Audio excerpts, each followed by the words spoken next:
Ladies and gentlemen, coming to you from the Colonial Dungeon, this is the Court-Martail Podcast! Introducing your host for this evening, he has a bald spot on the top of his head, and he weighs in tonight at a number you don't need to know. He is the Colonial Loudmouth, Sean McCarty! And welcome to the final episode of 2020, the Court-Martail Podcast. One and all, thank you for being a part of such a tremendously rocky year, but one that we call our pioneer.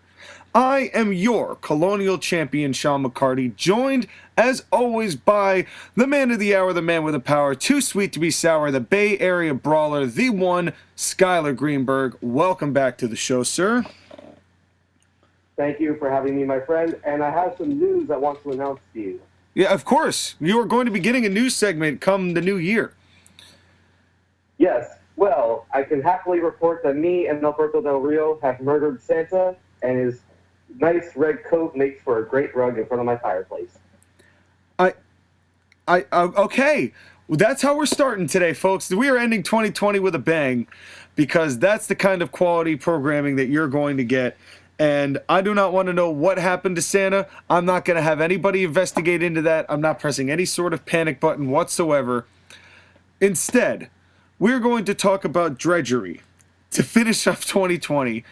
But not terrible drudgery. That's right, it is our TLC 2020 review, a show that I personally thought was alright until the last match pretty much stuck a dagger into its jugular. Just like when I took the knife into Santa's throat. Yeah, okay, yeah. And Santa... Again, murder is the theme of today's show, whether it be with knives or with fire. That's right. All we are doing is we are living vicariously through that which WWE brings to our table. For those of you who did not hear the original review done last week by Josh Again and myself, a link is in the description for that review that started with that. But because, no offense to our sister station, but my voice does not get very well carried across in it, we decided to do a follow-up and re-review TLC, this time Skylar in not grammar notes form, but in actual human form this time. 2 personas, twice the danger, and we will start. First of all, did you see the pre-show? Yes, I saw the pre-show. Okay, good. So I can actually talk to somebody about the pre-show. I only watched the match in the pre-show because I don't watch anything else on the pre-show because it's just a bunch of BS analytics. Here at TLC 2020, Revenge of the Dunderdome. And what did you think of this 8-man tag match? Why don't you break it down for us? There wasn't much to break down. So I'm going to make this point about this entire show, pre-show and all. I feel like the wrestlers themselves did a very good job. I don't feel like anyone really kind of took it off. Like, they tried hard. Like, everyone on the show tried hard. And this pre-show match. It's just the booking, the production, and outside issues made this show what it was. And agreed. It's. Let me ask you a question, John. Yes. If you were going to have Big E win the Intercontinental Championship on the Christmas Day SmackDown, why not do it on the pay-per-view? Well, because they don't think of these things, and I think they're more, honestly, the truth is I think they're more desperate for television ratings than they give a flying fahoodle what they do on pay-per-view, to tell you the truth, because I know that they're probably getting more viewership based on the TV shows alone, which has been dropping drastically, so they probably wanted to save it for that. But I agree that deserved to be a pay-per-view quality match. And this 8-man tag, I honestly liked this match. I mean, with the exception of Otis. But I'm gonna have to remember the teams. It is Daniel Bryan, Big E, Chad Gable. Otis and Chad Gable against the team of Cesaro, Shinsuke Nakamura, Baron Corbin, and Oh, snap. Who am I Sami forgetting? Zayn. And Sami Zayn, of course, who is the highlight of all of the backstage segments of this show, because Sami Zayn is does his best, given that they give him the worst. This matchup, I thought actually was okay. I like the fact that Cesaro got his own 3D. That was nice. That was really nice. And then that was ruined by, instead, Baron Corbin, who is the lone wolf, Baron Corbin, now has two knights who are called, and I'm not kidding when I say this, folks, the Knights of the Lone Wolf. Well, Make that make always sense done to with me. Make that make sense to me, Sky. I'm not going to even try to, because they've always done this with Baron Corbin. They've always stuck him with a couple of pawns to do his dirty work because he's a king. And as a king, you need to have minions do your work, despite the fact that you are the lone wolf nickname. Well, then give him one or the other. You can't have a lone wolf king who uses cronies and be a lone wolf. Then you're no longer a lone wolf. Come on, WWE. It can't be this hard to come up with something actually involved with continuity.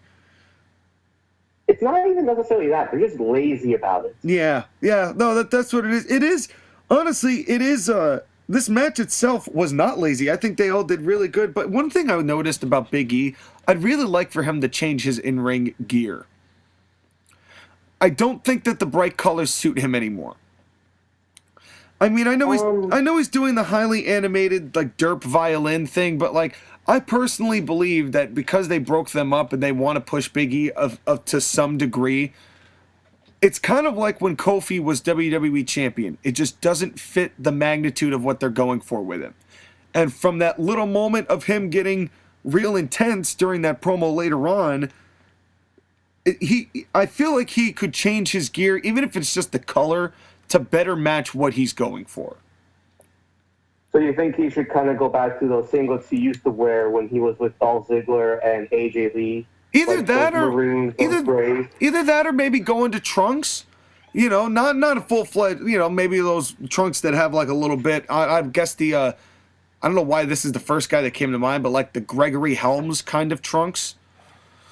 You know, it's the it's. I don't think Big E looks good in trunks. I prefer him in singlets. Well, something. His look needs a facelift. I like what he's doing. I want him to change a little bit something about him though, because goofiness of the New Day. If they're trying to break him and separate him from that, it doesn't do it for me. The gimmick doesn't do it for me. Speaking of looks, though, can we talk about Daniel Bryan's hair? What the hell was up with that? I mean, I know quarantine has gone on forever and barbershops are closed, but Daniel, come on. Have someone else cut your hair better. That was bad. I mean, it was really bad. You know, I was mentioning this before, the fact that they'd even book an 8-man tag match, given the circumstances right now, is kind of funny. How are they going to pull off the Rumble? They're going to pull off the Rumble by having two people start in the ring. They're going to have them as far away as possible, and they're going to play rock, paper, scissors. And if you lose 2 out of 3, you got to eliminate yourself. You got to throw yourself over the top rope, and it's just like a 30-man gauntlet. And it's still down to Roman Reigns. And, God, who do you think's going to win it this year? That's a good question. While we're talking about it, who do you think is Rumble bound? So, they were teasing this on SmackDown with Daniel Bryan saying that he wants to challenge Roman Reigns, and he announced himself for the Rumble. I think Daniel Bryan has an outside shot. I feel like it's going to be... They could do Big E. They could do Big E. Here's who I think they're going to make it happen, and everyone's going to hate it. Everyone's going to despise it with everything they had, because coming in at number 30... It's going to be your favorite wrestler of all time, Sky. I know. I'm not even going to say it. I don't even want to say it. I bet you that anybody Goldberg. There you go. Goldberg. I guarantee you they're going to follow up the gem of a Royal Rumble they had in 2020 with the biggest stinker of a Royal Rumble they possibly could make in 2021. That's a fact. Can we please? That would be the one time we would ask for The Rock to come out and win. And 8 men who are in this pre-show tag match are all going to be in that Rumble almost guaranteed. And they're all going to get thrown off. And Titus O'Neil will probably show up. And how in the hell are they going to do the Women's Rumble? Have Nia Jax pull Brock Lesnar? Is Nia Jax able to pull a Brock Lesnar, or is she just going to be a Big Show? Probably somewhere in between. I mean, she won't actually feel as dominant, definitely. But let's move back to this match. We'll talk about Nia Jax later in the show. Yeah, we'll get to her. I hate the fact that Michael Cole calls Shinsuke Nakamura Shin.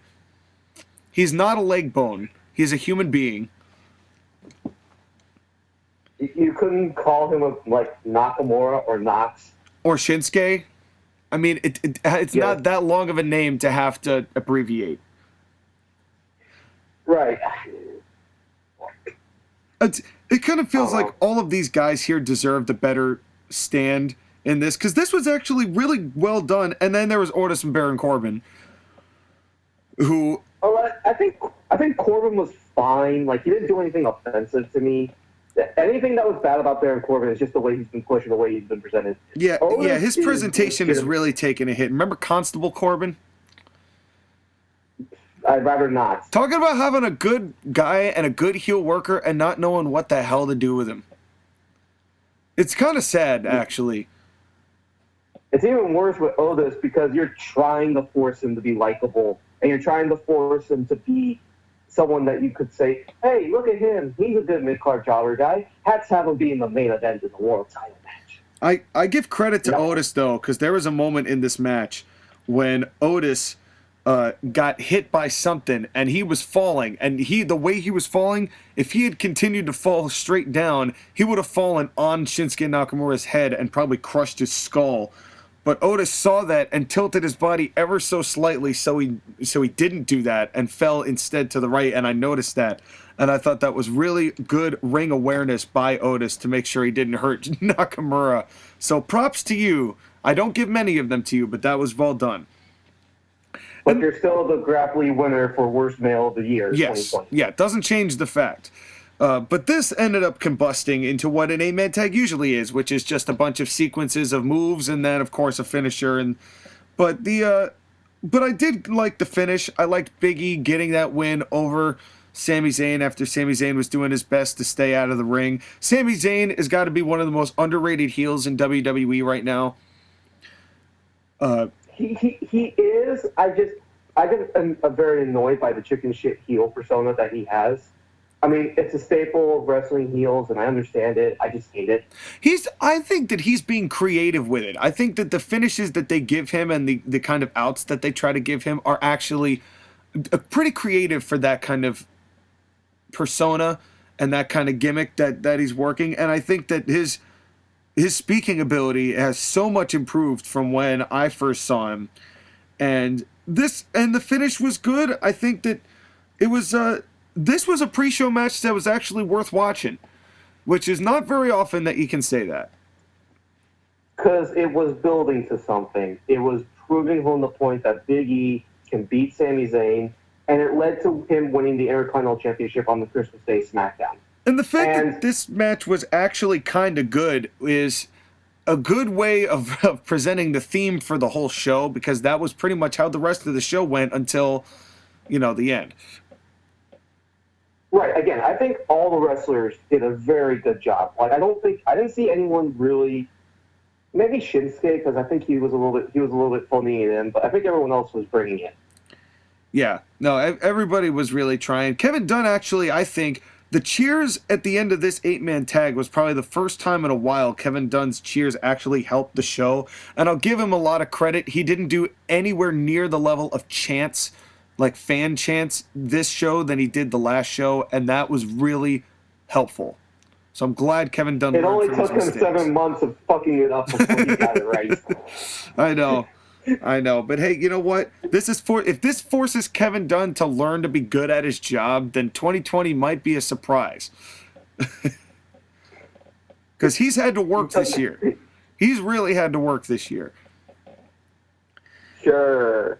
And now, if you were a wrestler, I would nominate you for Worst of the Year, Kevin Dunn, and you win it by a country mile. well, he definitely wins Worst Producer of the Year. Oh, no doubt. Worst Guy in the Truck of the Year. That's without a doubt. But then we move on. Speaking of confusion, here we are in the main show, and the stunner. I couldn't believe this when they first happened. They start the show with Drew McIntyre versus AJ Styles in the TLC match, and I know you and I have differing opinions on this match, so why don't you tell us what you thought first? My honest first question is, I'm wondering why you and Joshua are so surprised by this. I expected better. I don't know. I thought that, well, first of all, if we're going to get down to the nitpickies, I wouldn't have had this be a TLC match to begin with. I don't think that was worth it. I don't think that was necessary for a feud that I think they should have kept going, because Drew and AJ is still a great matchup. But this should have been a singles match. It should not have been a TLC. And if that alone, I think the fact that this was a TLC really, really hurt this match. And that's kind of why I was so surprised it went first. Because it's a TLC match, and I know, and the fact that this pay-per-view is named TLC, and a TLC match didn't main event the pay-per-view, says a lot about the gimmick, and that leads to a great point. Another theme for this show for me, the gimmick just doesn't do it for me anymore. You're going to be hearing me say that a lot. So what did you think of this match? Because I have a very different opinion. Getting all the stuff out of the way that's around the presentation of the WWE Championship, match spacing, the production during this match, besides all of that, when you just boil it down to AJ Styles and Drew McIntyre, I love this match. It helps that I have a big emotional investment in this match, because this is one of my babies from National Wrestling League. Right. And as a proud papa, I'm so happy that my children were able to put on such a great match. Now, granted, it was not perfect. There were spots that I feel like they were taking way too long, like AJ setting up the chair in the corner. Yeah. And I do agree that the match was probably 5 minutes too long, but otherwise, I love this match. Now, I could see why I could see why somebody would love this match. There was a lot of spots here that were really fun and creative, like using the chair to hit the calf crusher was creative. You know, there's a lot of really creative bumps. AJ took a bumping of a lifetime. He was working his ass off. AJ was fantastic, selling everything of Drew McIntyre's offense. When Drew McIntyre had AJ Styles on the top rope, and then Drew McIntyre one nice edge chop, and AJ topples over and goes to the bomb. Yeah, that was great as well. That chop was thunderous. No, I loved that. There was a lot of stuff that was good. Here's my thing. This match started the show, and call me crazy, but to me, a TLC match for your world championship to start a show, this match, I think, blew a lot of wads of doing much of anything with the kind of bumps they took. But the worst part of it, there was just the presentation of this was just bad. If this had been the main event of this show, I'd have loved it. Everything about it. If this had been the main event of this show with fans, I really would have loved it. But where it was in the vacuum it didn't do it for me, because it just took so long. I still don't understand why they took the belt off Drew at Hell in a Cell. Do you have any response for that? To reward Randy Orton for having a great year up until he set a demonic clown on fire by giving him the WWE title reign. Oh, we'll get to that. Don't you get to that. Then they do title intros for a TLC match, which is supposed to be a match where people really despise each other and want to win the belt. So you'd think you'd want to start this.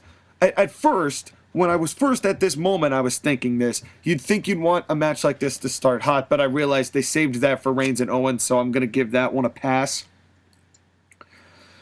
But the title intros just hurt it. There was a lot. It was just a lot. It was just too much of everything. And to start off a match, it was 25 minutes long? It was a long match. Yep.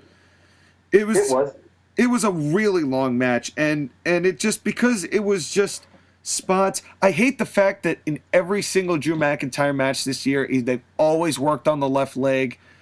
It's just, at least either make it continuity throughout and have Drew sell it, like in the weeks of Raw, because that's always the target, or somebody else pick a different body part. Who's agenting these matches, if anyone? Probably the same person, and the same person is selling. Oh wait, Bruce Pritchard. And Bruce Pritchard is probably just telling them, just go and do this, just go and do this, just go and do this. I think the biggest problem with this match is not necessarily the match itself. It's just everything around the match, and that's the thing that's having you hung up. Yes. Because I think you're focusing on all the factors around the match itself. Well, because in a vacuum, this match was fine. It was fun. It would have been great with fans, especially with Miz coming in with the cash-in. And don't spoil that. Yeah, we'll get to that after we review, because I know what you're going to want to say to tell everybody what's gone on since. But all of that would have been great as a main event. It would have been great as a main event. It would have been great as a main event with people even more. I think people really would have been behind this matchup. And I would have been as well. It's just where it was, I got bored. I didn't think at TLC I could get bored, but I got bored because it was of where its placement was in the nature of this match, how it was positioned, where it was presented, and it really just fortified to me that TLC is another one of those stipulations that became a pay-per-view that now means absolutely nothing. And the gimmick just doesn't do it for me anymore. I would agree with you if this wasn't directly set up as just a one-month, one-show match feud. Like, this was a very superficial feud. It wasn't personal. It wasn't deep. It wasn't meant to extend beyond this. So, which is also kind of frustrating. Because Drew and AJ should have a feud. Have a long feud. It shouldn't just be a one-off match between Drew McIntyre and AJ freaking Styles to start a show for a WWE title. AJ was not even the planned opponent for Drew McIntyre. It was supposed to be Braun Strowman until he got injured at Survivor Series. Thank Christ. I mean, oh no. So again, that's the reason why AJ Styles was the challenger. But AJ was never going to be. It was never going to be a long-term thing. Yes, I agree with you. They should have done a long-term feud with this because this would have been magic. But I'm happy for what we have. And if I do have any criticism of this match, they took way too long to set up in between spots. Yeah, and that was really apparent too. Like they were setting up chairs, they were filling in tables. They were just like, just go to fight. I don't need you to set up spots. But when they hit their spots, they were amazing. Drew McIntyre suplexing a ladder. That was cool. That was cool. And I didn't realize this on the first watch. I rewatched it, and you guys are right. AJ did not get out of the way. No, he did not. That hurt. That definitely had to hurt.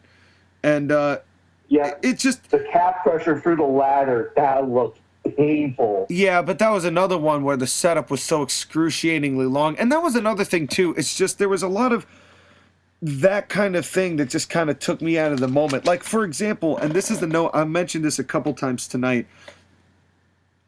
One thing that's problem industry-wide right now for anyone wrestling is people running away from their opponent to hit the ropes and turning their back on their opponents to run and hit the ropes to do some sort of move. Use either the side ropes, just don't turn directly around and go back. I know you're doing that for the cameras, but honestly, if you were trying to look in the context of a fight, you would never want to turn your back against an opponent ever. Think back to that match with Patterson and DiBiase. The only reason Patterson got the jump is that DiBiase did exactly that. He turned his back, and then Pat took advantage. You know, little things little things, and AJ did it in this match, and I'm going to mention it in another match too, but it's little things in pro wrestling, and that is one of them that I wish we would see less of. Exactly. It's the things that make it feel less like a fight and more like a staged fight or a ballet. Yeah. It's, and I like the little thing like they did with Olmus where he got weapons for AJ, but I was wondering why not just have him interfere from the start? This is a TLC match. Yeah. Oh yeah. Why is AJ doing all the bumping if you have a 7'2" guy just standing outside the ring waiting to help? Yeah, he's just gonna watch AJ take the bump of a lifetime, and then especially considering how the other TLC match went, which we'll get to, and maybe that's probably why they just kept him as his backup. Which, by the way, for a bodyguard, I've seen that guy do all of nothing. What is he? He literally just stands there for AJ Styles and looks big, and then people kind of like back up, but then they don't, and then the guy just stands there. That's all he's done. Well, here's the thing, Sean. This guy is green as hell. Grass. He green as fucking grass. So green as that grass looks, greener spell card. Yep. So I think this is a guy who probably you can't do much with him because he didn't take the wrestling very well.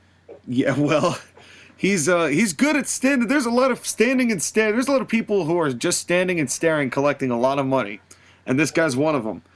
And yep. And then they did this. Continue. They did this thing where they went to AJ Styles went to hit Drew's leg on the ring post, but Drew forgot. I don't know whether you noticed that, or Drew tried to wrench away from AJ because he wasn't sure what was going on. So AJ just got up and just kicked his leg, and then Drew sold that, and then they went to the leg thing. It was a nice cover. It was, but I did notice that. And it's those little things I was paying more attention to. Again, and it's funny, I wanted to make this apparent too, Sky, because I wrote this down in all caps. So how are any of these weapons going to have meaning if they led with their best match, which really, in a vacuum, this match was? But it just... I actually think the other TLC match was better, and the way the matches were structured, the two TLC matches, they were structured to be opposites. I suppose. Because AJ and Drew was the more athletic match, Roman and Kevin were the more violent match. Well, and maybe that was also part of the problem too, is that there was just no intensity to this match, the way that I was expecting there to be intensity, and you're right. No, you're absolutely right, and that was what I wrote at the time. But that the other TLC definitely wiped the floor with this TLC by a lot, and again, a lot of that's placement, but a lot of that is also just the way that it was all laid out.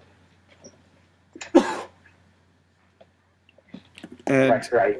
And Miz coming in.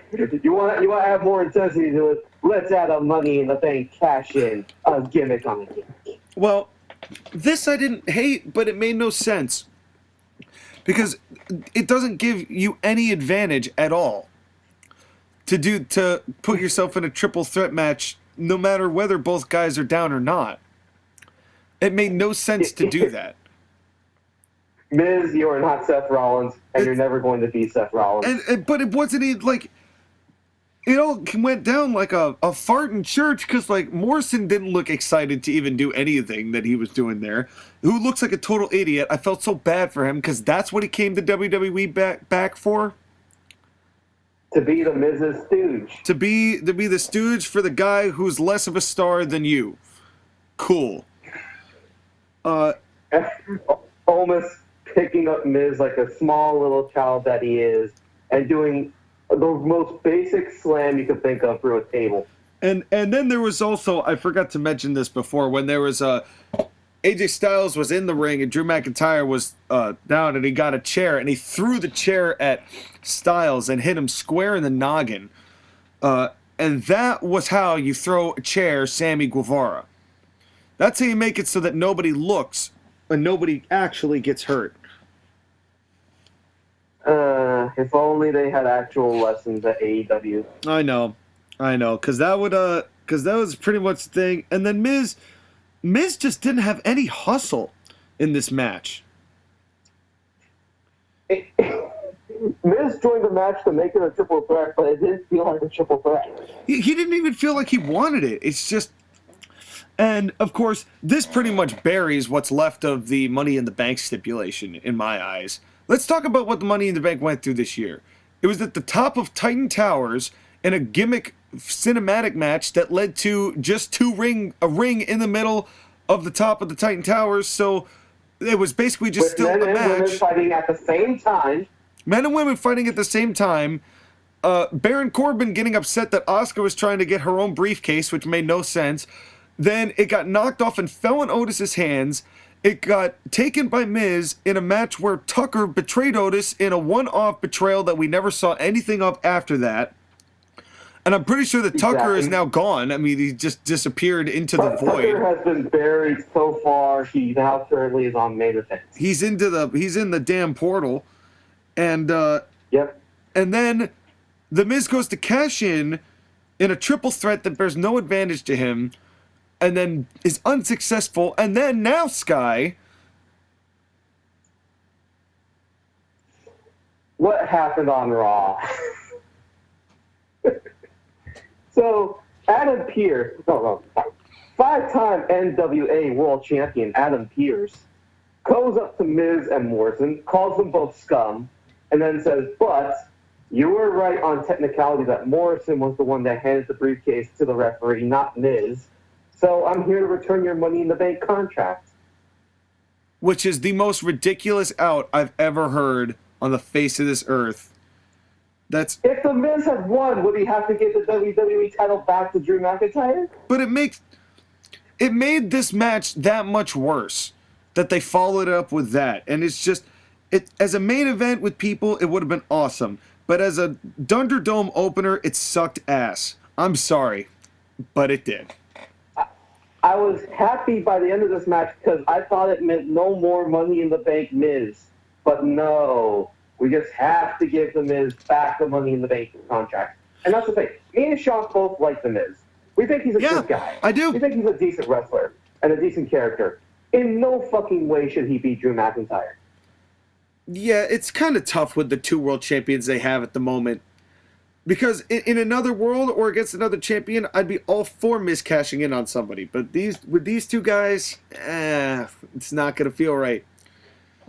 Unless Goldberg beats Roman Reigns. Yeah, unless Miz becomes the hero we all need, where Goldberg beats Roman Reigns and then the Miz beats Goldberg, that is how WrestleMania 37 should end. Make it happen. Dude. No, even better. The Miz tries to cash in Money in the Bank, while Hulk Hogan comes in, takes the briefcase from him, and cashes in on Goldberg.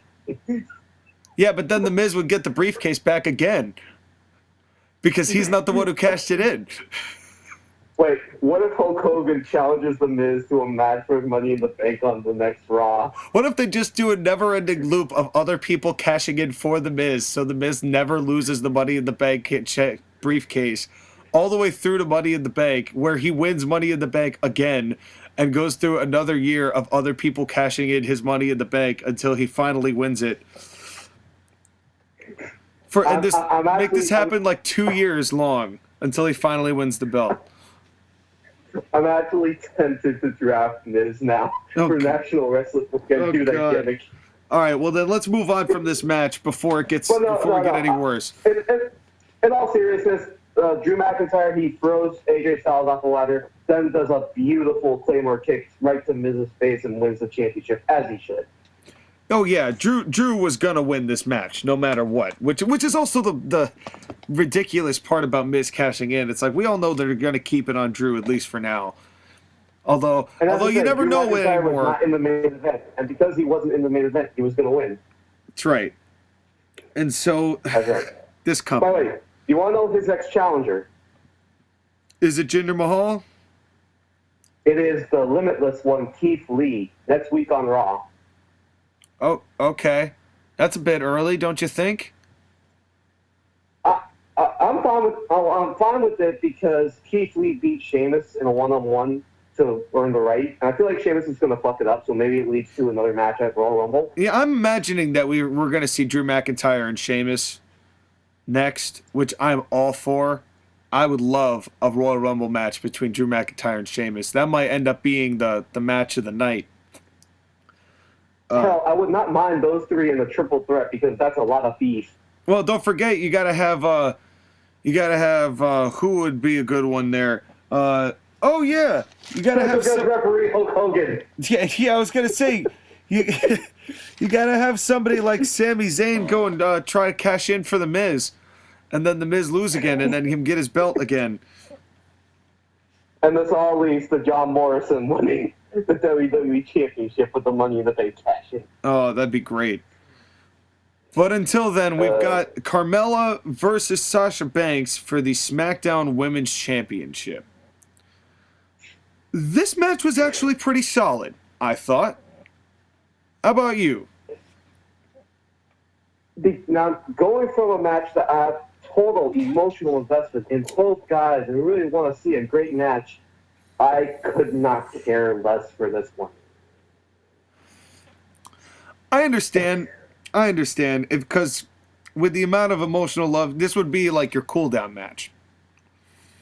It was. To me, who did not like that first match, I was looking forward to actually just a regular one-on-one competition. Because the TLC, I was over it. This match, I thought, Carmella has come a long way with her in-ring work. I mean, a real long way. And it still boggles my mind to this day. Who'd have thought that Carmella, out of the three of those NXT prospects, would be the one who was the most successful? Well, the thing about it is that of the three of them, she's the one that actually kind of cares about the wrestling business. Yeah, more about the business than herself. Exactly. And this match was great because they both actually behaved like they wanted to fight each other. Right, like this was a decently good feud on SmackDown. There are two problems with me with this match, and they both come down to character. Carmella, her in-ring work, I agree, has definitely gotten a lot better. But can you tell me what her gimmick is? Her gimmick is, I'm a pretty girl who drinks wine. And I am arrogant and cocky, and I have a black friend. And my boyfriend is on commentary and has a lot of tattoos. And I could not... Okay, so commentary for the most part for tonight, I could ignore Tom Phillips, Byron Saxton, and Samoa Joe. Sometimes I would hear a line from Samoa Joe that would make me laugh. But I mostly ignored those three. I could not stand Michael Cole and Corey Graves, especially this match. They were really insufferable. I mean, I hate the fact that every time that this was probably the one time that Corey Graves really sounded like he had a load in his pants when he was talking about this match, because every time it was overindulging of Carmella. If we had the camera on him, we could see him jacking off. Well, to some degree. And speaking of jacking off, Kevin Dunn did another good thing by draining out Greg the Hamwich Hamilton with his crowd cheers. So he could barely hear the in-ring intros, which I very much appreciated. Sasha was selling the Kevin Dunn, the babyface that we always wanted in the truck. Well, he made a babyface turn in these first couple of matches, but he'll go back to being heel later. Don't you worry about that. Taking a note from AEW. Yeah. Sasha selling the glass that she got hit to the back was nice. The fact that they had some continuity with that. Then there's something else I noticed that is another industry-wide problem. Nobody flat presses for a pin anymore. Everyone has to have their back leaning on their opponent with the leg hooked. Nobody can just body press and hold the arm and hook the leg and get a proper pin. Nobody's doing it. Why? Because we don't care about old wrestling tropes. That's not a trope. It's effective. These are little things that make wrestling good. That when they're gone, you don't realize their value until they're gone and until somebody has destroyed them and made sure that they hold no value anymore because everything else holds no value anymore either. but it sells the fact that they're so exhausted they can't even get a full chest-to-chest or leg and shoulder hook. Not 30 seconds into the match. For God's sakes. Every single time. There's no flat press pins unless Nia Jax or somebody big is doing the double push off. And that's just part of the spot. Everything else. The only people who do it are the Samoans and Drew McIntyre. Everyone else just does the lazy. Yeah, Drew is guilty of it as well. They're all guilty of it. Even Roman Reigns does it. But they're better with it. But it's all about when and where. But I would like to see pins actually tightened up. Go back and look at Jay Leno's pin when he won his match with Hogan and Rodman. Go look at the way that Jay Leno pinned, I think it was Rodman. Okay. Jay Leno has a better pinning combination. The absurdity of your statement that Jay Leno and Dennis Rodman did a better fucking cover than 95% of wrestlers. That's right, and they should be embarrassed by that because it's God's honest truth.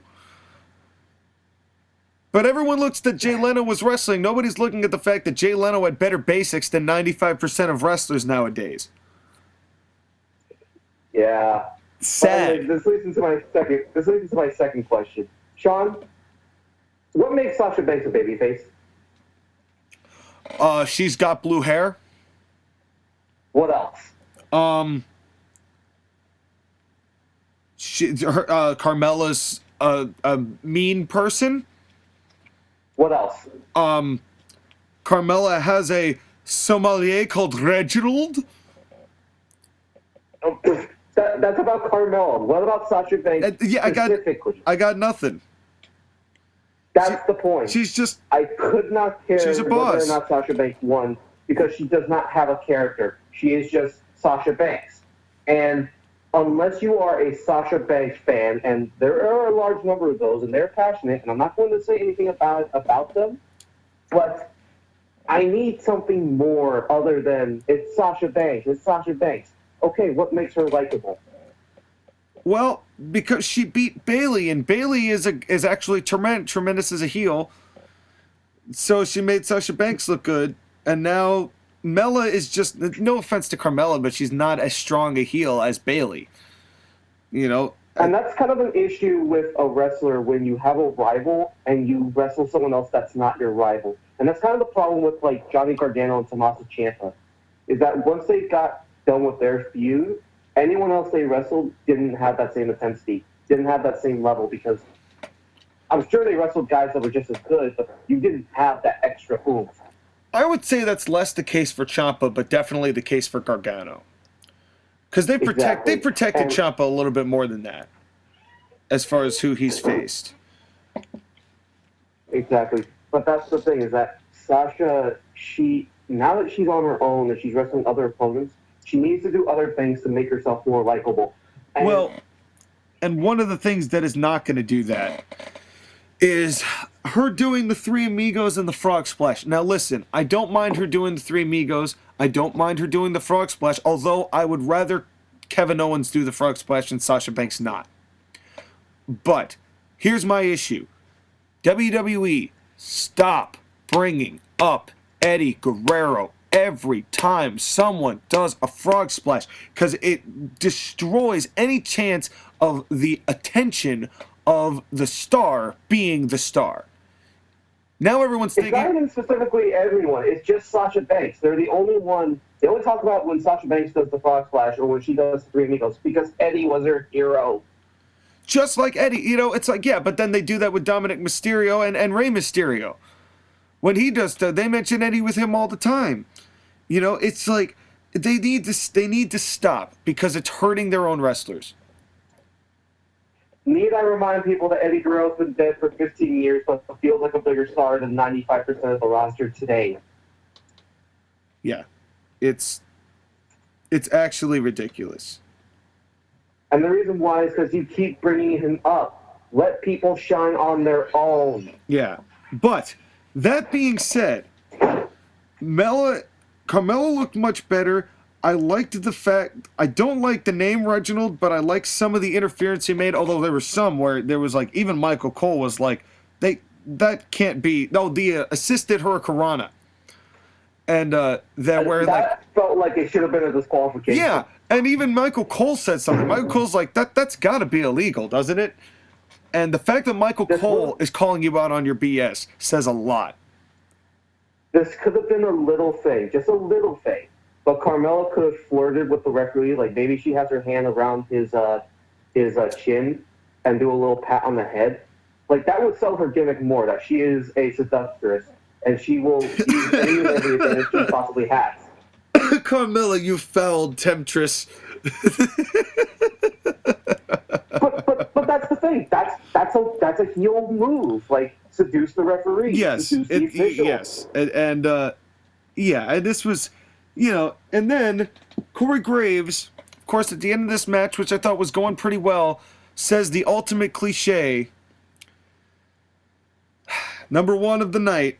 They said it twice, because what are they gonna have to do? What do I have to do? Barf. Stop. Please stop. But at least we didn't have the pumped in crowd chant, so I have to say that was solid. It was a solid match with a solid finish. I think that Sasha needs the babyface win. She needs to win so she can prove that she can actually win and defend her belt. Adds more credibility to her. Even if her gimmick right now isn't that hot, but whose is? So, this match for what it was pretty good. Surprisingly, pretty good. If you're going to have Sasha Banks continue as your babyface champion, give me a reason besides the fact that she is Sasha Banks for me to like anything, just anything. Like, make her do charity work. Make her, I don't know. I mean, she's in The Mandalorian, but she has like 5 minutes of screen time in The Mandalorian. Yeah, but she was in it, damn it. And she did a terrible choreographed tornado DDT. Yeah, she should present like the little plaque about the Mandalorian the same way MJF does the little plaque about his dinner debonair bullshit. And she's like, I was in the Mandalorian. That's what she should be. She should be like she should be the boss who's wicked insecure about being the boss. So she's like trying to prove that she's worth it. Like, I was in the Mandalorian. Look, I was in the Mandalorian. I'm like such a big star. I was in somebody. So, and then somebody's like, oh, so being a prestigious champion isn't enough for you? I'm going to slap you in your face. Or even better yet, turn Sasha Banks heel because she's better as a heel. Well, that's what I mean. Make her do that. But no, of course, she's everybody's favorite babyface. But we'll get to babyfaces and heels meaning nothing later.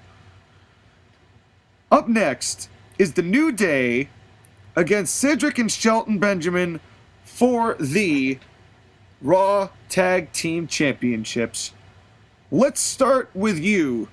At the halfway point, what'd you think? At the halfway point? Not the whole match? Of the show. Halfway point of the show. I thought it was I thought the first match was great. The second one was not for me, but I understand it's for other people. This tag match was good, if nothing spectacular. Yeah, I thought that there was much more a highlight of Cedric Alexander and Shelton Benjamin than it was anything to do with the New Day. Well, I think that's fair because the New Day, you know what the New Day are at this point. But you have to get over the fact that Cedric Alexander and Shelton are pretty much a newer team. Like, they've only been established for a month or so. So you have to really get them over. Yeah. And, it's so funny because I had a revelation with WWE during this match. Because, of course, this match started out like a Young Bucks match, which I fully believe is on the New Day. Because it's either David Letterman on the Merritt, which is, for those of you who do not live in Connecticut, Merritt Parkway is like the big line from Connecticut through to New York City. And the story goes that David Letterman actually was banned from being on the Merritt for getting so many tickets for driving like 140 miles an hour on it. So he goes fast. So it's either David Letterman on the merit or it's Grandma on the left lane in the freeway in WWE matches. It's either 100 miles an hour or slower than molasses on pancakes. Great reference. And there's no middle ground. There is no middle ground between those two. It's either 100 miles an hour or 0.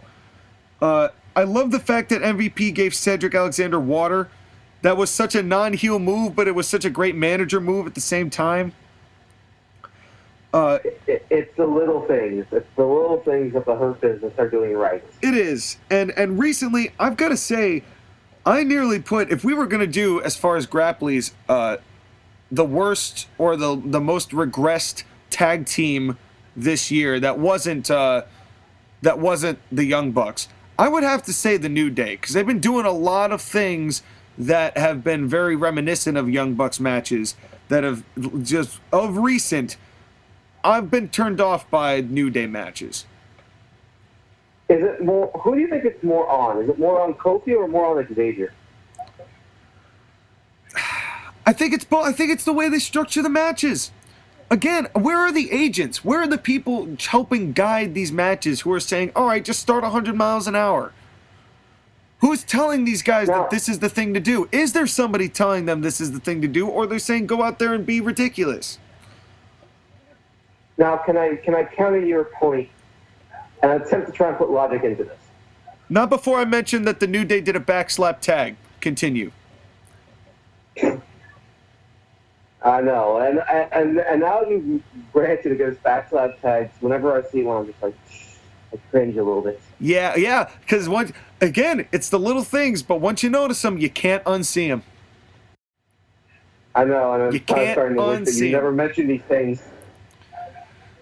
But anyway. But I think what they were trying to do was have the offense be fast and quick and hard from the New Day, then the Hurt Business, slow it down, then they do the comeback, and then they go to the finish. Well, and that would have been fine if they didn't do the run-in super kick pin finish, like the pin thing to start out, right?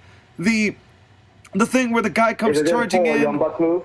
When they charged in, they get the super kick, they go for the cover, and then it goes the 2 count, and then the first guy, the guy kicks out, the heel comes back, and he looks back, he goes outside maybe to regroup, while the babyface does the little, oh, I was that close to pinning you.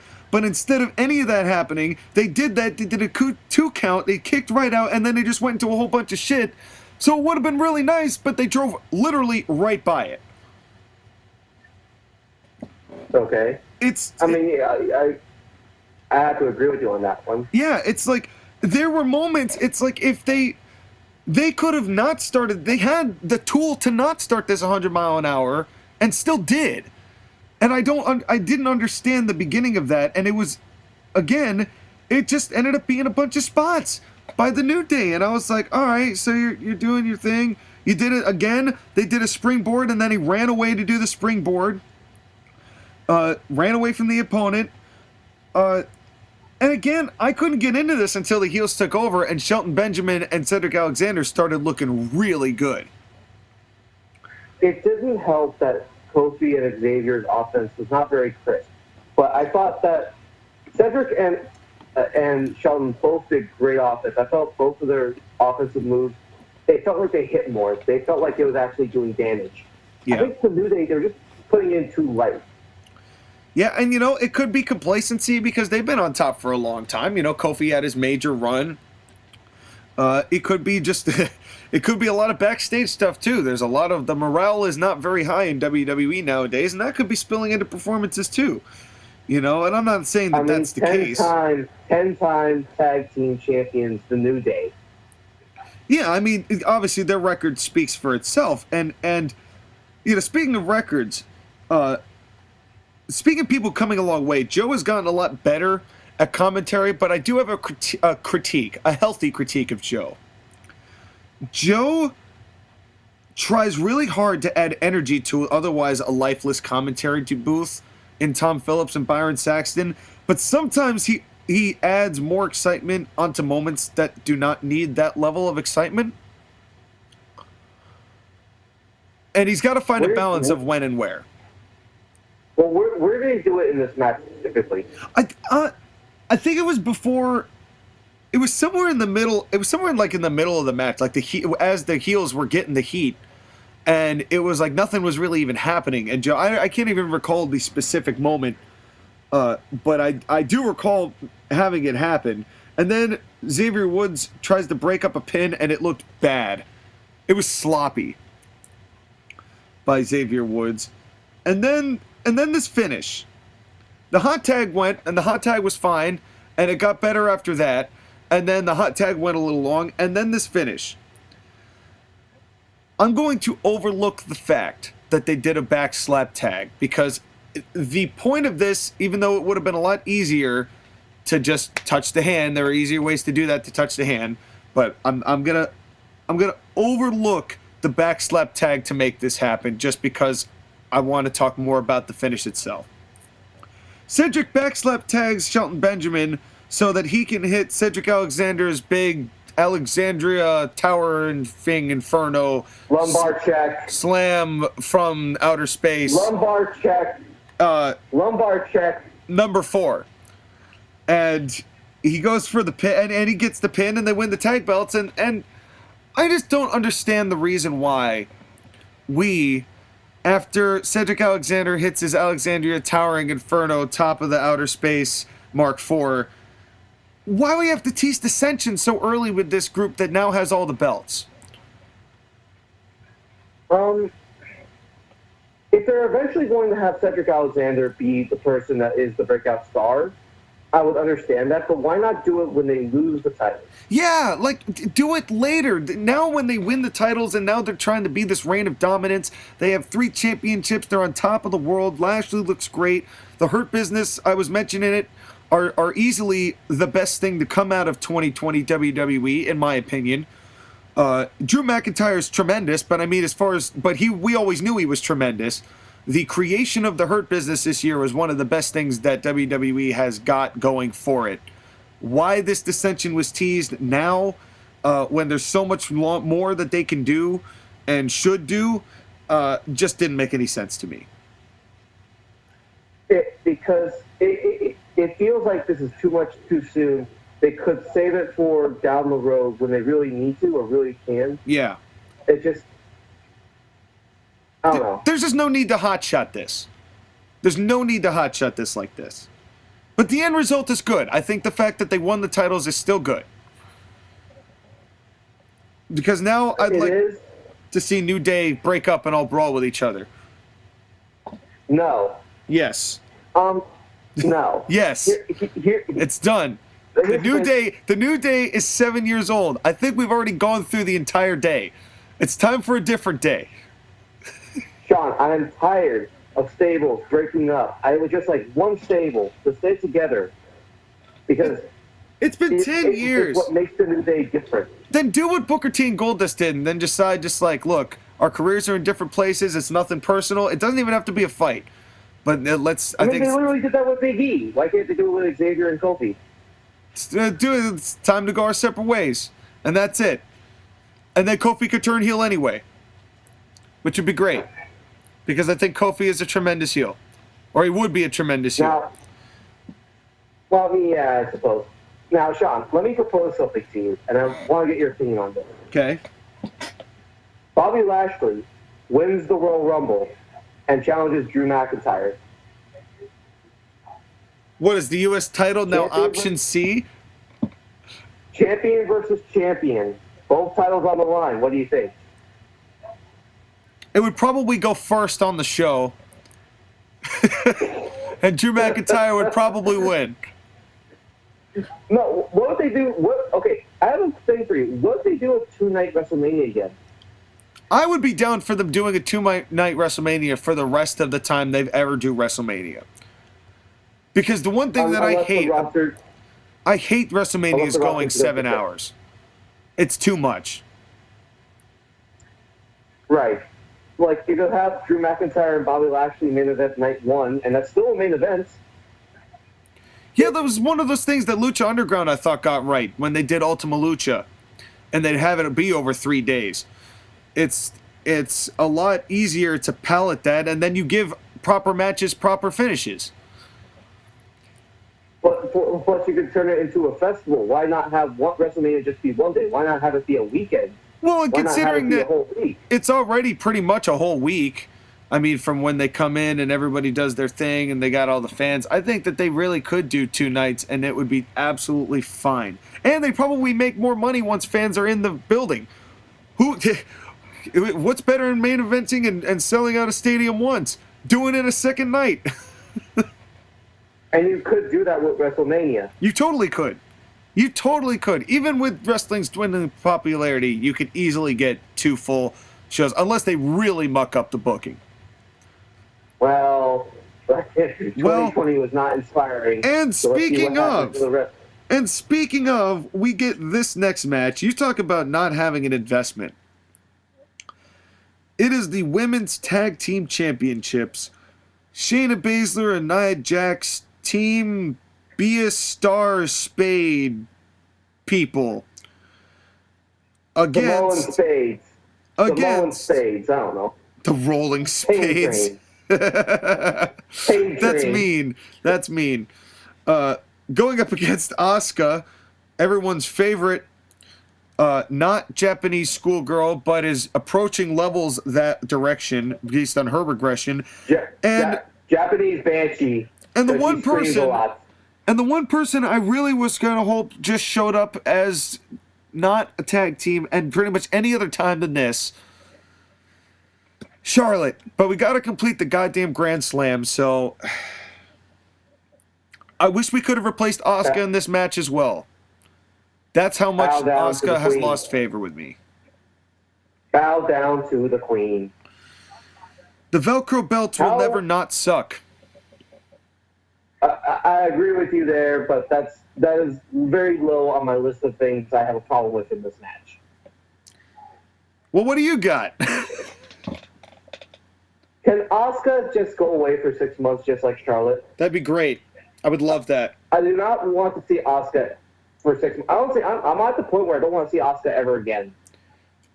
She needs time away. She definitely needs time away. She needs time away. She needs a new gimmick because I hate her, especially with the tear paint green thing. That makes her look ugly. Yeah, amazingly screaming stereotypical Japanese band she didn't get over. Who'd have thought? Right. God damn it, Vince. God damn it. How could you take a main event Asuka NXT Unstoppable Force and turn her into a cartoon character? They honestly have a gift for getting wrestlers under now. They really do. They have a gift for burying people. I mean, the only one that's going to be on top is going to be me, brother. And speaking of returns, Kevin Dunn could not fake that return pop with the countless pops that they have in their arsenal. They couldn't have just kind of transposed part of a Stone Cold pop onto that. Instead, Charlotte's return fell flatter in a plate full of peanuts. Not only that, but you have all the woo, woo, woo. Yeah. Goddamn candid Ric Flair woos. And but let's not forget, because Charlotte's her own woman and she doesn't need the reputation and legacy of her family, but let's show Ric Flair's there. Because he's there. In the awkward side view TV monitor backstage thing, they always do. For what? For what? Why? No point to this. To get Ric Flair on TV. That's all it is.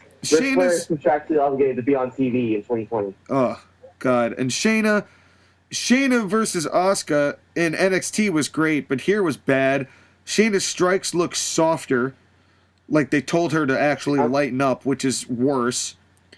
I'm sure that was a complaint from the women. Is Shayna Baszler hits too hard? Yeah, my pro wrestling hurts. Yeah, okay. Tom Phillips. My pro wrestling hurts. That's a great condition. Tom Phillips, ever the linguist. There was a roll-up by Asuka, cover by Asuka, and a kick-out by Asuka. Nailed it. So Asuka now pins herself and gets covered and kicks out of her own pins. Thank you, Tom Phillips. Asuka is everywhere at once. But amazingly, the person who looked the best in this, of all four of these women, Charlotte looked rusty as hell. Personally. Yeah, she's going to need more match time, which knowing Charlotte she'll get because she wrestled on SmackDown too. Yeah, and on Raw. Yeah, no worries about that. Jax.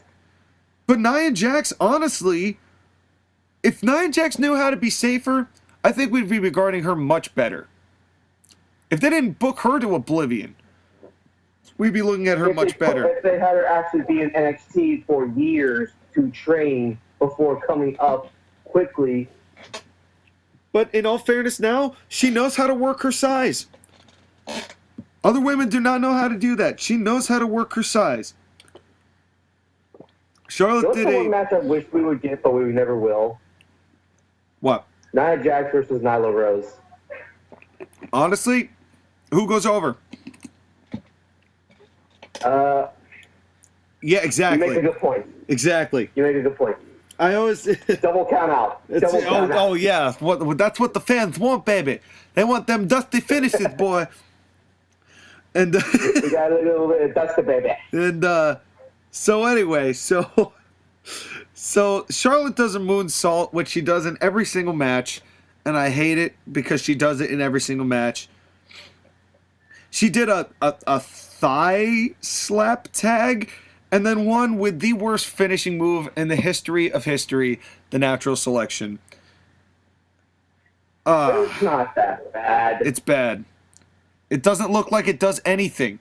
It requires somebody to literally fall on their own. It's bad. And it never looks the way that... I'm sure. It never looks the way I think they think it looks. I'm sure we could look up the worst finishers in history, and it wouldn't even crack the top 5. I would take the Samoan Spike over the natural selection. The Samoan Spike was cool. I like the Samoan Spike, actually. I would 100% take the Samoan Spike. I would take Sean O'Hare's... Maga hits them right in the throats. I would take Sean O'Hare's punch over this. That's right. James Ellsworth's no chin music. That's yeah. I would.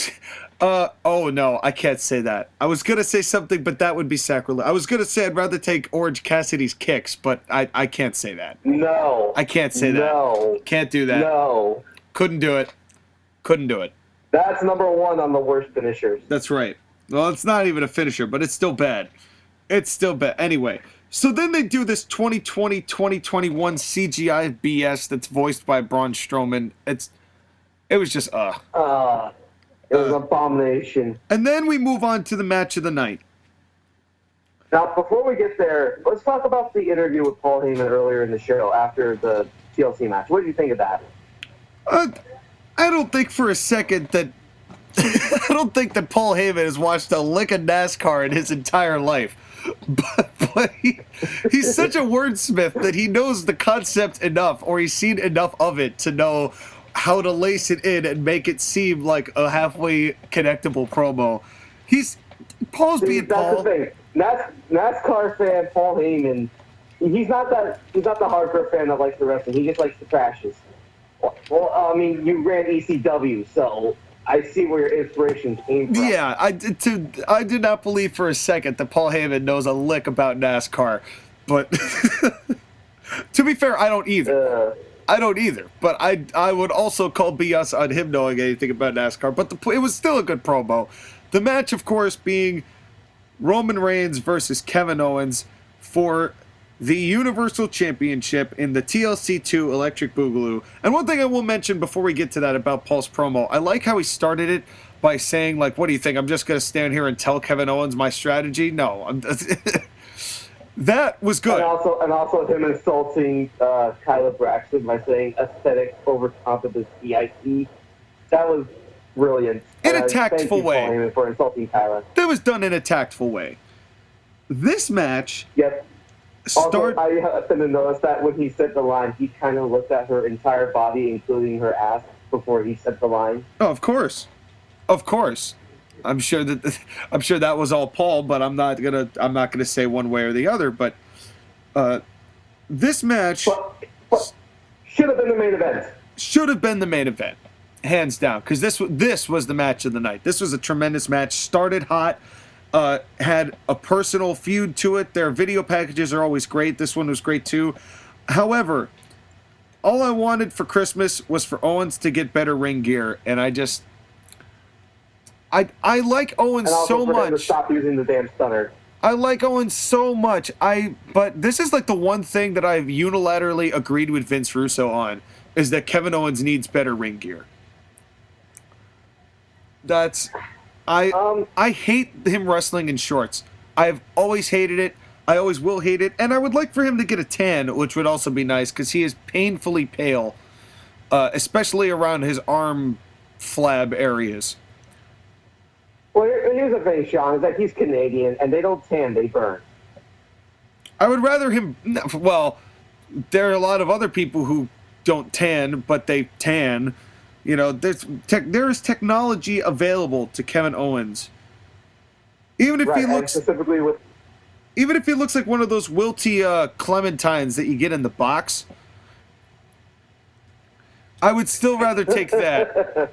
I would still rather take that over the color he is now. But that is so small a detail. This match was... Kevin Owens needs a tan or... Well, change of ring gear. I will accept change of ring gear without a change of tan. I would take the ring gear. I like Kevin Owens in the shorts because it makes him different from everyone else. I suppose. I will begrudgingly give you that point. I begrudgingly give you that point. But yeah, that's all minor in this. I like how they couldn't give a return pop for Charlotte, but they had plenty of boos for Roman Reigns. Well, to be fair, you could probably hear people booing as loudly as they possibly could from their homes because Roman Reigns is the best heel in wrestling. And again, I love Paulie just basically getting paid to stand there and stare at the Universal Championship. Another person like Sting, like AJ's bodyguard. I can never remember his name. Almas. A lot of people are being paid good money to just stand and stare. What a business. Do you think as Paul Heyman was standing there, he was thinking, Dad, Dad, Dad, Dad, Dad, Dad, Dad, Dad? I think he was thinking, I can't wait for Brock to come back. Then I'll finally actually get to do something. Yeah, then I'll actually have a point. But anyway, they started hot. All of a sudden, we get the Triple H steps bump. Yay! Had to throw that in. But of course, Triple H is the disciple of Triple H. So Triple H takes the steps bump, whether you like it or not. Well, Triple H still does it better. Just saying. Triple H is the master. He's been in the business for much longer. He knows how to do it. He was the master of it. And then again, Frog Splash. I'd rather Sasha or Owens do it. I'd prefer Owens because it looks like it hurts more. Yes, because he weighs 150 pounds more than Sasha Banks. Yeah, it helps. And also, then, how do you feel about Jey Uso 2 minutes in immediately getting involved? I would prefer that. I honestly, I liked it because it was different because they don't really do that with TLC matches one-on-one very often, and two, because if there was somebody in a match where they're trying to keep their title and they had this type of family and they were about to fight, that's exactly what somebody would do. They'd come in right from the start. It actually made sense that he would do it. For as much as they make sense in this company. I mean, yeah, but I would prefer to watch Roman do it on his own. On the Christmas SmackDown, these two had a cage match, and Jey Uso got involved in that one too. He handcuffed Kevin Owens to the cage so he couldn't escape. See, I would rather him not get involved during the cage match, because then if he gets involved in this match, you can make the argument now you got to have someone not in. It's, no one gets in, no one gets out, and then the stipulation of the cage makes sense. I get that. But you can't have Jey Uso cost them the match. Cage match with the top of the roof locked down, so that's just a regular one-on-one. I would like it so that there was no escaping the cage. Period. No one gets in, no one gets out. No top or bottom. But again, that gimmick is going downhill, and another gimmick that's going downhill. Pillmanizing legs and appendages has really lost its luster. Feels like we've seen it way too much this year of people getting Colemanized and no selling them. Yep. Happens all the time, and it never happens. I remember when they did that elbow drop in the Hell in a Cell in 2006, and Shane had the blood from the corner of his mouth, and that was real intense. And now you see that happen, and they're like, all right, well, you guys are going to compete in Hell in a Cell in like 2 days, so, get up. It's just, I hate the it. The escalation of wrestling is so bad now that the only thing that stuns us or surprises us is literal murder. It's all about presentation. It's all about presentation. And one thing that was really nice here was the intensity of the presentation here. Between the high-angle drive-by, which looked awesome, by the way. Roman's offense, the entire match, was beautiful. That might be the best drive-by I've ever seen, was it being that high up. I mean, that took some serious athleticism to get that high up to hit that drive-by. It's either that one or the one at Hell in a Cell when he drive by the steel steps into Jey Uso's head into the ring post. Yeah. Oh, God, that was intense, too. And these two sell really well. The one thing I didn't like, and this isn't even Kevin Owens' fault, this is just something that happens in TLC and ladder matches all the time. When somebody's going up to get a belt or a contract and somebody grabs a hold of the foot and instead of kicking them off, they just step back down the ladder and they go back down. Like, it's one of those things. It's like, nah, just kick him off. Or have him pull the guy off instead of deliberately climbing back down to beat him up. Again, little thing. Yeah, that could be changed to be better.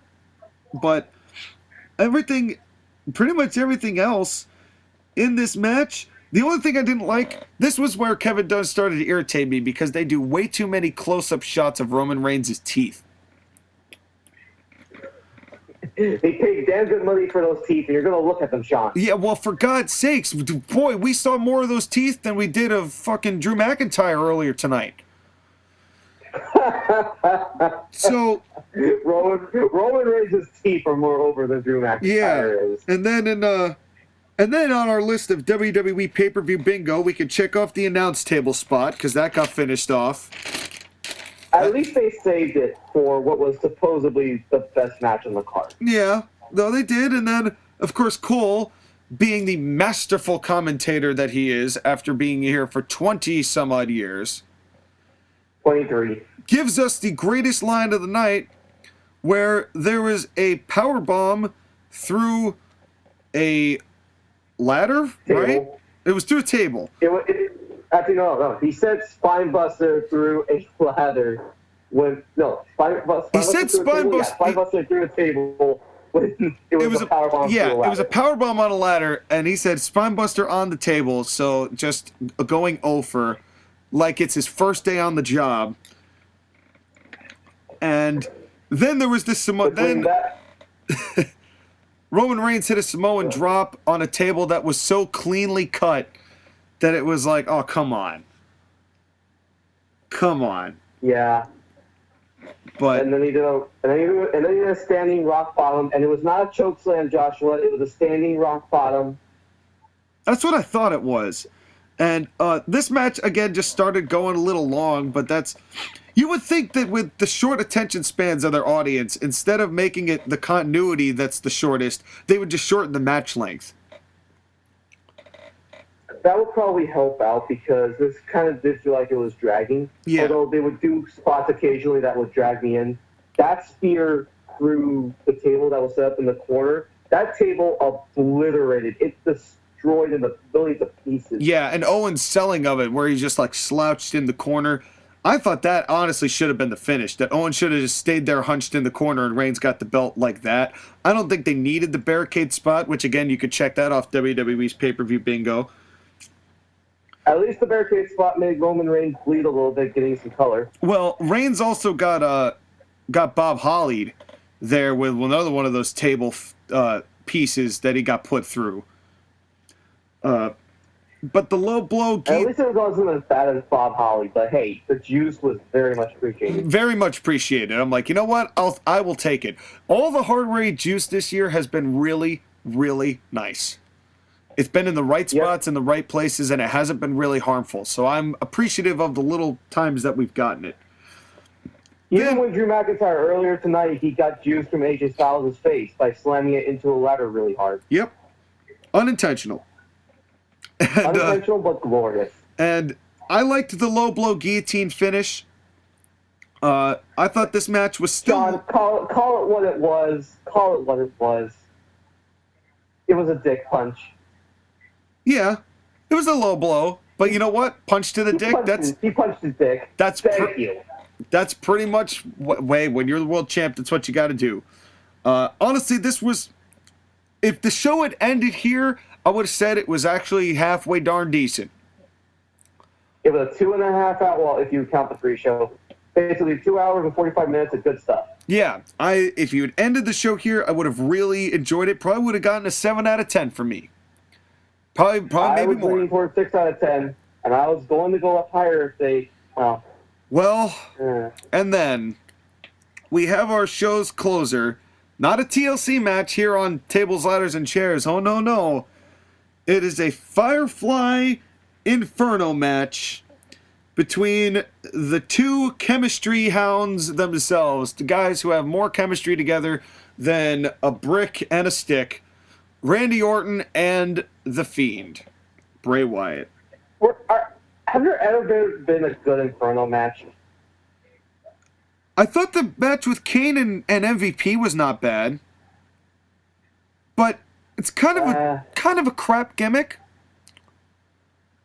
Honestly, it's a shitty gimmick. Yeah, well, you know, it'd be one thing if the match stipulation was the winner's got to set somebody on fire, but all they had, like, if they had to do it from like a gas can and a lighter, and that's all they had because that's all that would be in the arena. Not let's set the pyro up to only go off when Bray Wyatt gives the cue.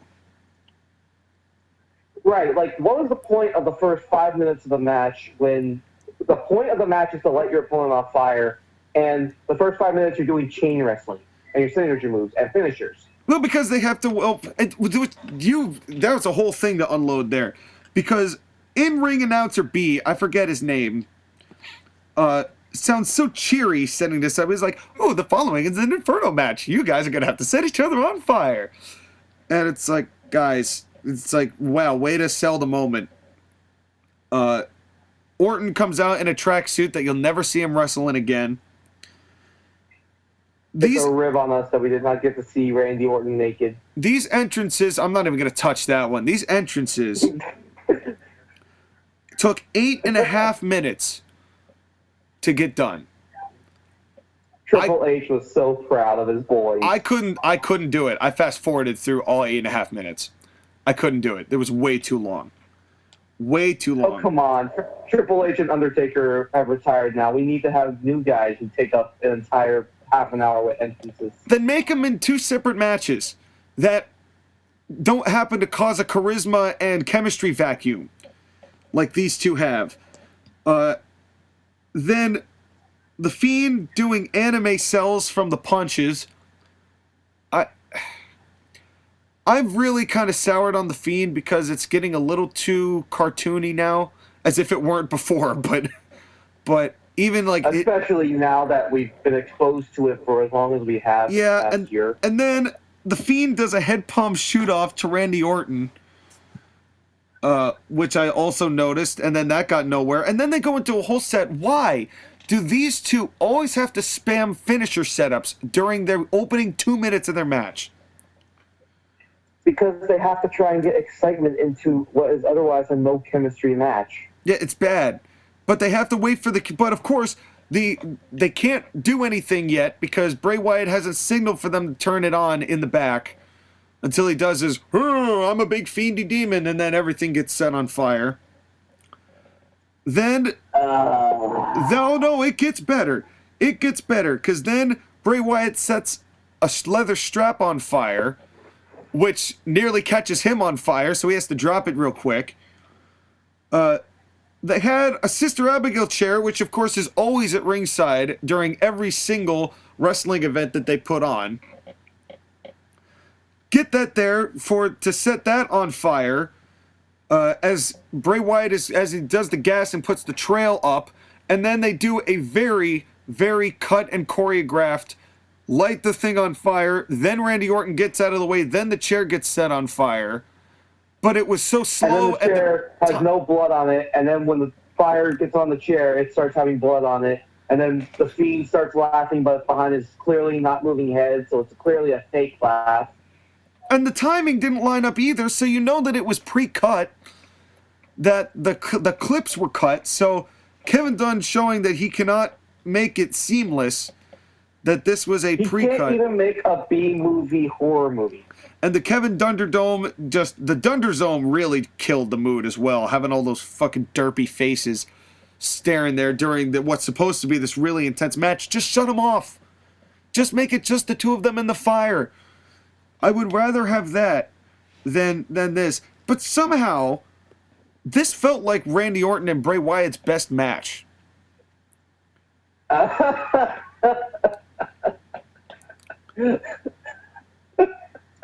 Because they showed the House of Horrors.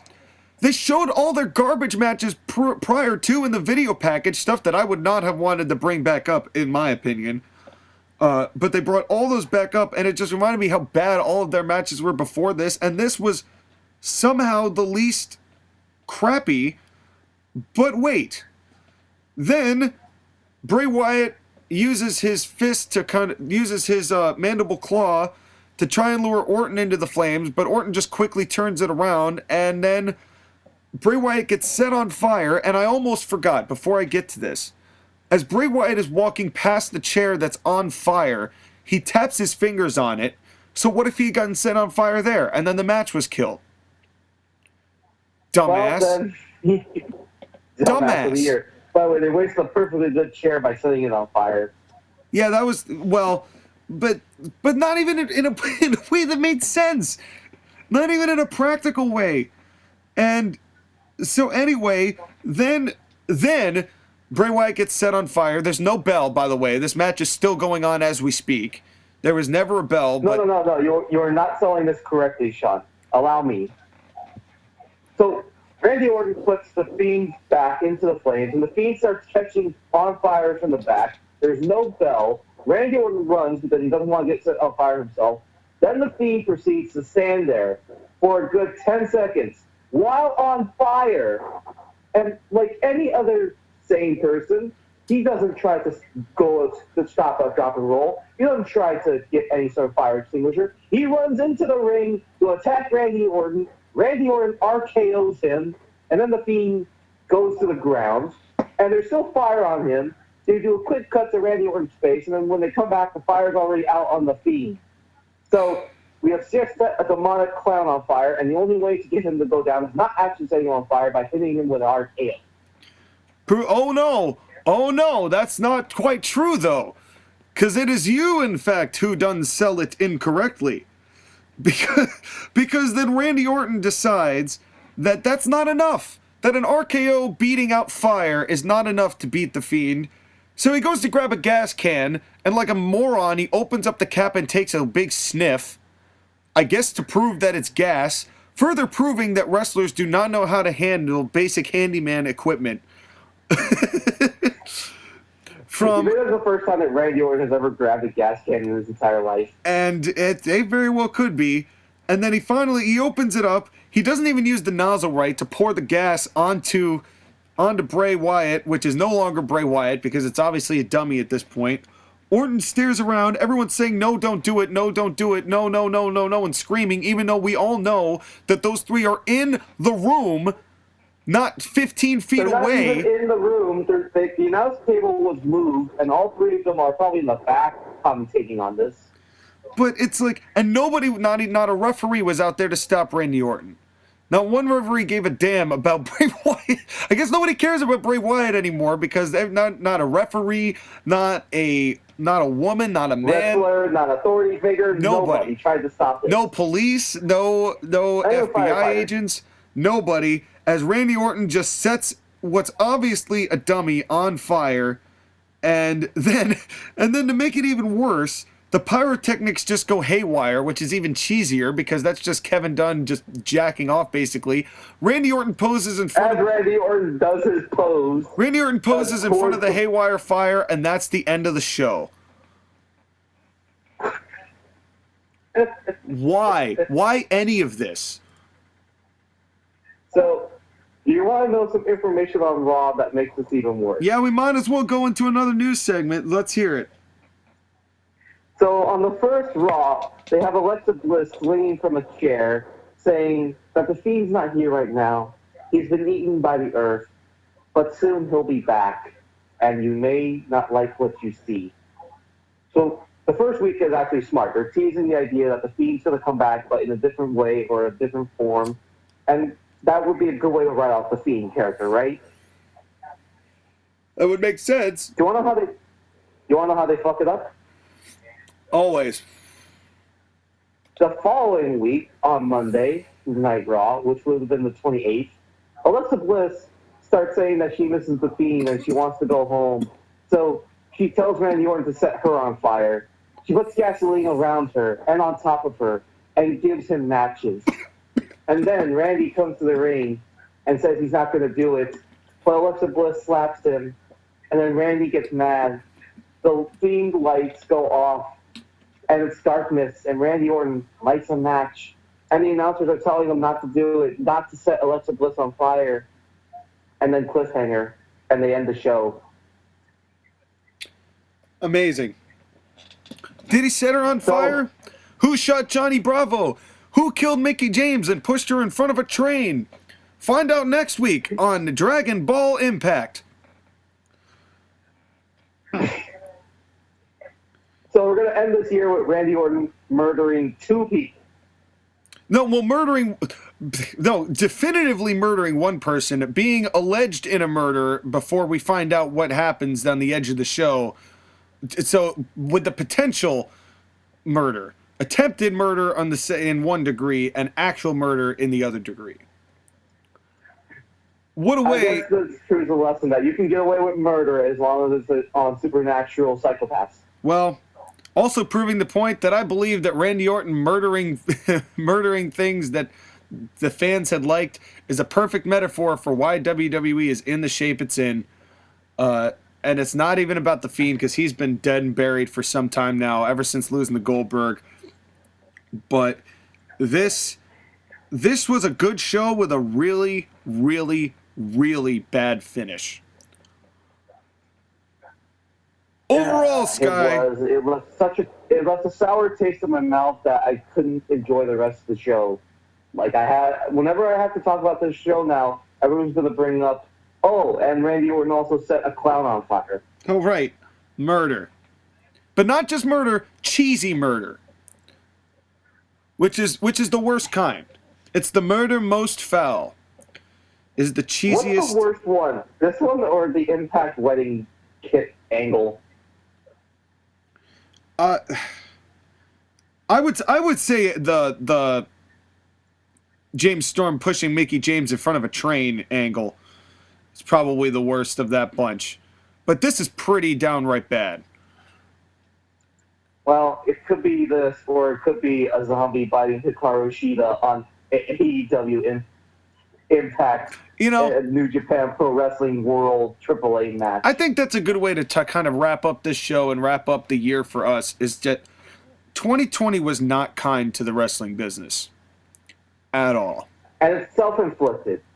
That's a perfect way to put it. It is self-inflicted. It really honestly has nothing to do with not having the fans in the building anymore. That was really just what exposed what the real flaws with pro wrestling, and really exposed pro wrestling for what it has deteriorated into. Having fans there was just the blush. It was the mascara on a very warded face. And now we got to see wrestling's ugly face and what wrestling has become. And I think that we're going to now, as pro wrestling advances, I think that we're going to be wanting to go back to some of those old tropes. And there's going to be more of an audience for old tropes than there will be this. Probably in the next couple years' time, I think. And that's as long as wrestling does not kill off the remaining few fans it has left. Yeah, which who knows? Here's hoping that it doesn't come to that. But folks, that's going to do it for 2020 Court-Martail podcast. Thank you, Sky, for being on so many times this year, but particularly for this TLC 2020, and we will see you in the co-host chair next year. Thank you for having me, my co-host, my man. I will see you all in the next year, and I look forward to the next WWE pay-per-view Royal Rumble. Yes, and hopefully we will have a good time, but until then, it is time for us to take our first commercial break. We will see you in the new year for a new live stream, a new match of the week, a bunch of new facelifts. Stay tuned. It's going to get more exciting from here. Thank you very much for watching, and we will see you right after this.